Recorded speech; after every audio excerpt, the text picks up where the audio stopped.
top devices out right now. Now, we don't have a Galaxy S4, so we can't do that comparison. Once we get one, we'll obviously do another comparison there. But what we're going to do is compare to Galaxy Note 2, Galaxy S3, Galaxy Nexus, because I know a lot of you still have that phone and you might be upgrading soon because your contract's probably getting close to being ready. We got a Nexus 4 and then the RAZR Max HD. So to start off, let's go RAZR Max HD. So if we compare back sides, I'll try to line up the bottoms here. You see the HTC One just a little bit taller. The HTC One is actually one of the tallest devices I've ever had. It doesn't, it's pocketable, but I've already run into some issues where I haven't been able to fit it in certain places. I know that probably sounds weird. It has to do with running. But anyways, it's not as pocketable as some of these other devices. So here's the backside. I would say it's a little bit less wide than the RAZR Max HD. And then here we go thickness-wise. See, the Max HD is going to be thicker. It's just got a massive battery in there. One would expect it to be thicker. HTC One, definitely a thin device. Here's a front look.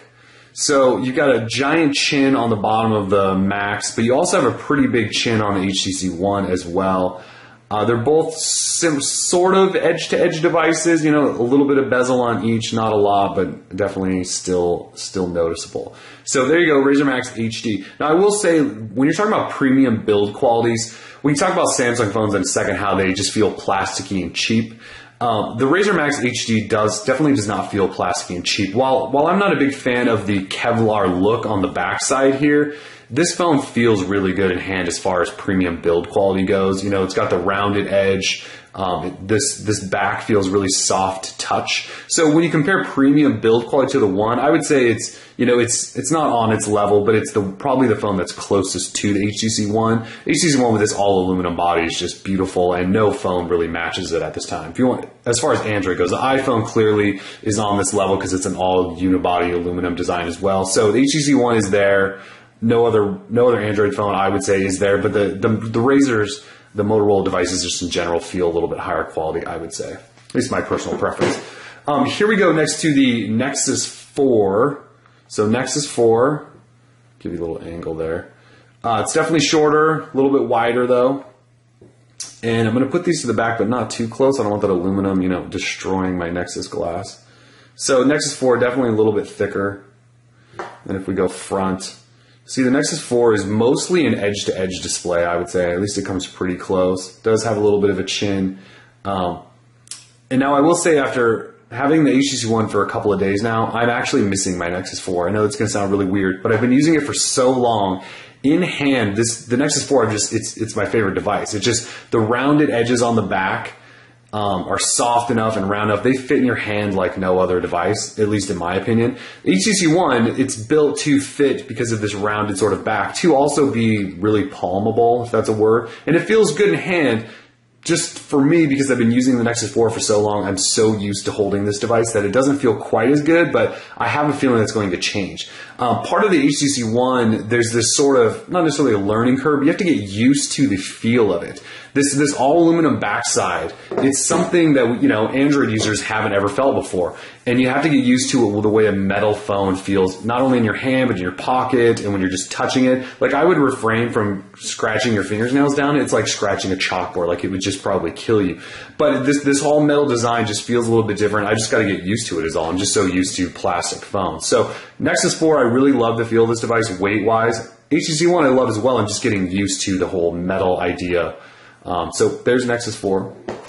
Here's Galaxy Nexus quickly, just because I know many of you still have this phone. So you can see HTC One, definitely taller. I'd say they're about equal in width. Thickness, I have the extended battery in there. You can see the Galaxy Nexus is definitely thicker than the HTC One. And then here's the front again. So 4.7-inch display on the One, 4.65 on the Galaxy Nexus. There's a look at those bezels again. So, the Galaxy Nexus just feels like a Samsung phone. You guys know how this thing feels. Next to HTC One, it's clear that HTC One just feels like a more premium device. All right, here is the Galaxy S3. So I hate to do this, but when I set these phones next to each other the first time, I just laughed. The bezel on this white version of the Galaxy Nexus is so huge compared to this device.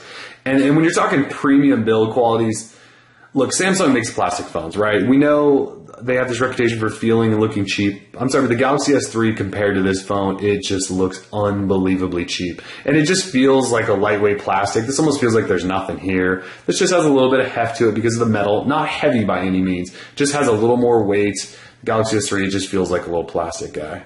So here you go, side. Galaxy S3, I would say maybe just a little bit thicker. Maybe not a lot, maybe just a little bit. Definitely shorter, definitely wider. So there's the Galaxy S3. And last but not least, just for fun, let's do the Note 2. So Note 2 and its 5.5-inch display, you can see it just dwarfs the One, even though the One's a pretty tall device. Here you go, thickness. Note's going to be thicker. It's got a big old battery in it. And then if we look at the back, so again, you got that plastic build with the Note 2. I wish I had a DNA on hand, but HTC wanted that back. So this is what we get comparison-wise. So again, you've got a mix of materials, but HTC really went premium with the HTC One, and it's noticeable. Compared to any of these other devices, it just feels like a premium product. Again, it feels weird. I'm not going to lie. It feels unbelievably weird to hold a phone that's made of metal when you've been holding plastic phones like all of these for so long. So it's taken some getting used to. I'm definitely enjoying it. We'll have more on this. Obviously, full review coming up. We'll do some more comparisons. Who knows?